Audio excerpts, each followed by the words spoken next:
இந்த தீர்ப்பு அரசியலமைப்பு தொடர்பாக இருக்கிறதுனால கூடுதல் அமர்வு கொண்ட நீதிபதிகள் அமர்வுக்கு கொண்டு செல்லலாம் அப்படின்னு ஒரு ஆலோசனை ஒன்றிய அரசு நடத்திட்டு இருக்கு அப்படின்னு ஒரு தகவலும் வெளியாகிருக்கு. இப்போ பேசுகிற வரைக்கும் எல்லாரும் சொல்கிறது இதுதான் உச்சபட்ச தீர்ப்பு, இது எல்லா மாநிலத்துக்கும் பொருந்தும், எல்லா மாநில ஆளுநர்களும் இதுதான் ஃபாலோ பண்ணணும், சட்டமன்றம் எல்லாமே இதான் ஃபாலோ பண்ணணுங்கிற அளவுக்குலாம் வந்துருச்சு. இருந்தாலும் அடுத்த அமர்வுக்கு போகும் அப்படின்னும் சிலர் சொல்கிறாங்க. நான் ஒரே ஒரு கேள்வி கேட்குறேங்க.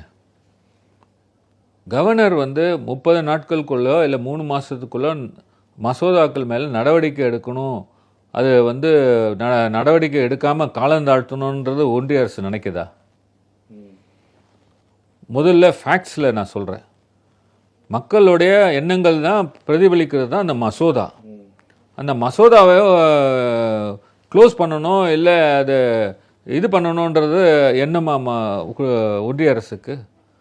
ஸோ அப்படின்னா நீங்கள் ஆளுநர்லாம் வேண்டுமென்றே மசோதாக்கள் மேலே நடவடிக்கை எடுக்கக்கூடாதுன்றது எண்ணத்தை கிரியேட் பண்ணணும்னு நினைக்கிறாங்களா ஒன்றிய அரசு?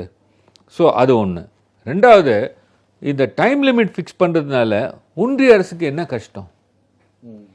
ஏற்கனவே கான்ஸ்டிடியூஷனில் இருந்த டைம் ஃப்ரேம் தானே அது.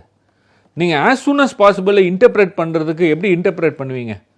நீங்கள் உங்களை ஆஸ் சூன் அஸ் பாசிபிள்னா விரைவாக, மிக விரைவாக, மிக விரைவாகனா 30 நாள் என்ன நீங்கள் சொல்கிறீங்க? அது ரொம்ப தப்புன்றீங்களா? ஆகவே அந்த வார்த்தைகளை இன்டர்பிரேட் பண்ணுற பவர் நீதிமன்றத்துக்கு தான் இருக்கிறது. அதனால் இந்த ஆஸ் சூன் அஸ் பாசிபிளில் ஆஸ் லாங் அஸ் பாசிபிள்னு இவங்க இன்டர்பிரேட் பண்ணி டிலே பண்ணிட்டு இருந்தாங்க. ஆகவே உச்சநீதிமன்றம் 30 நாட்களோ 3 மாதமோ அந்த டைம் லிமிட் கொடுத்துருக்கிறது அவங்களுக்கு உள்ள அதிகாரத்தின்படி தான் சொல்லியிருக்காங்க. இந்த இஷ்யூ 5 நீதிபதிகள் கொண்ட அமர்வு தான் சொல்ல வேண்டும் என்ற அவசியம் கிடையாது.